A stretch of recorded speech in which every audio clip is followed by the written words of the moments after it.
Did you know that far less than 1% of U.S. companies reach $100 million in annual revenue?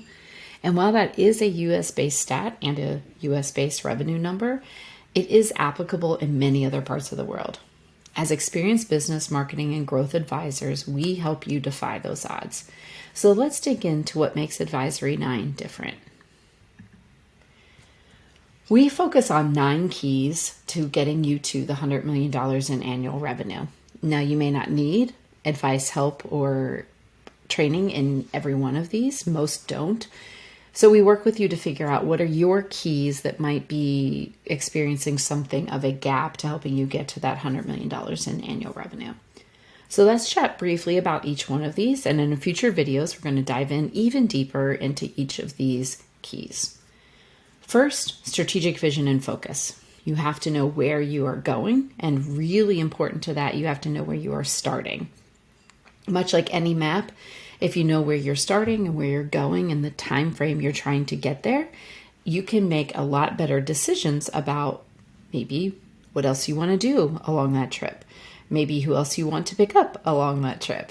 And that applies to business as well. So if I'm using as a US example, I'm going to start on the East Coast and I have a destination on the West Coast. And let's just say that I'm leaving New York City and I need to get to San Diego, California, and I'm planning on 4 days to accomplish that trip. Then I probably will not take a stop in Florida, because if I were to stop in Florida, that would definitely take me A, off of my focus, and B, off of my timing. We are making decisions like that in business all the time. So when we are looking at acquiring businesses or adding on product and service lines, we really have to understand, does this help us get to where we're going in the time that we're trying to get there? Next, leadership strength. Every growing team is eventually going to have a leadership team. Those leadership teams have to have the right people overseeing the right things, having real accountability and responsibility, and understanding that. Here, there are a lot of different ways that we can look at your leadership strength. Do you have all of the adequate coverage? Do the people in those coverage areas, do they have the experience, both of your current state and of your future state? And if they don't, can they grow with you? How trusting is your leadership team? How good is your culture around your leadership team? Can they say what's on their mind? Can they push back? Do you have an appropriate level of decision making at each level? So leadership strength is really important, because if you're growing and you're growing fast, your leaders are setting the pace. And so if there's any friction, if there's any disdain, if there's anything that is negative within your leadership team, that can create a ripple effect throughout the rest of the company. Next, brand mastery. We all know brands we love. If I say just do it, you're probably instantly going to think of the Nike brand, or at least the logo. Brand is something that takes companies a long time to establish, and it's about consistency and showing up as a certain brand all the time.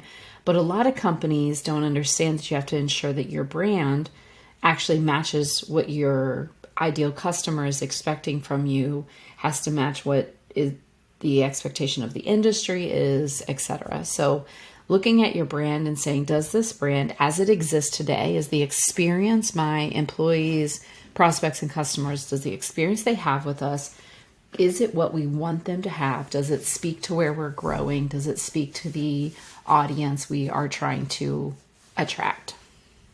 There are many ways to look at your brand, and there are many ways to master it, and we will dive into that as well.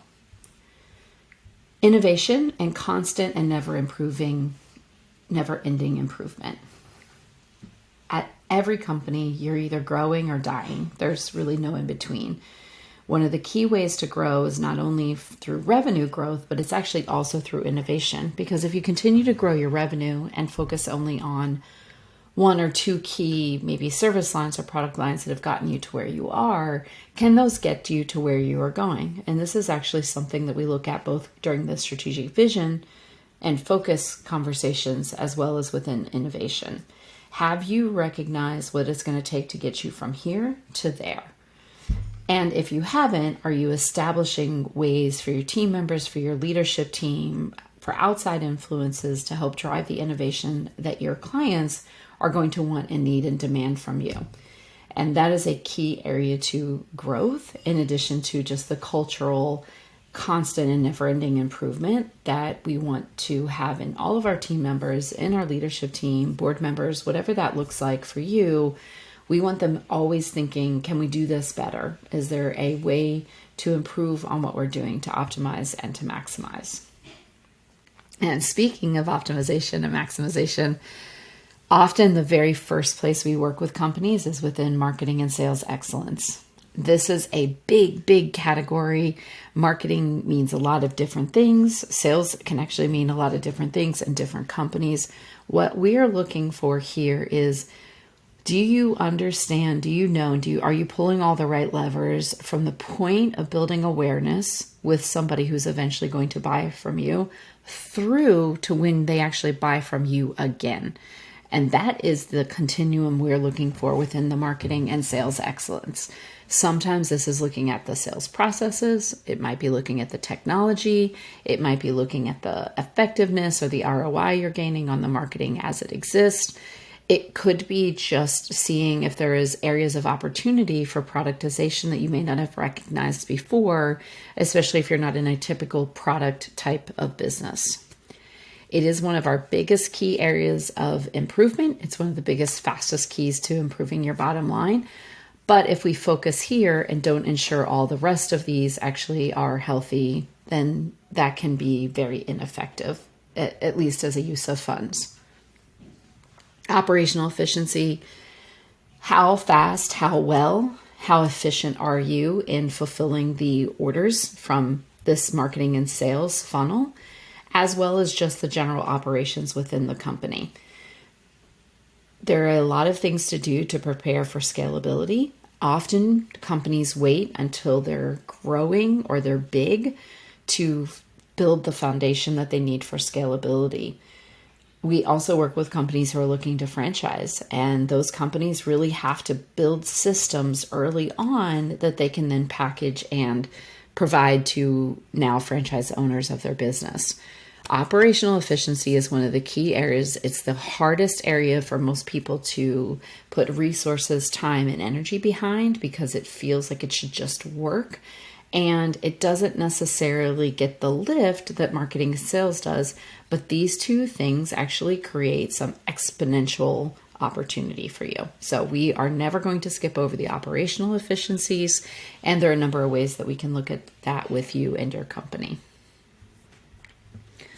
Talent and culture. In this key area, we're looking at how you recruit, retain, assess, how you build growth and training cultures.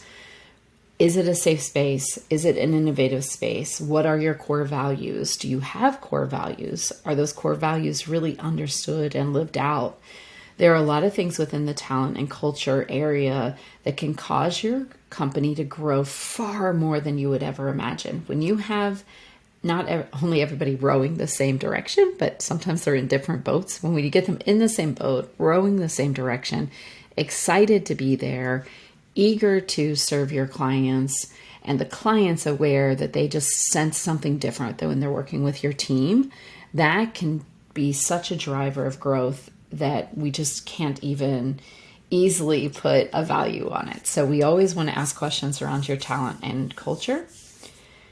And the last two are still very, very important. We'll go fast through financial mastery.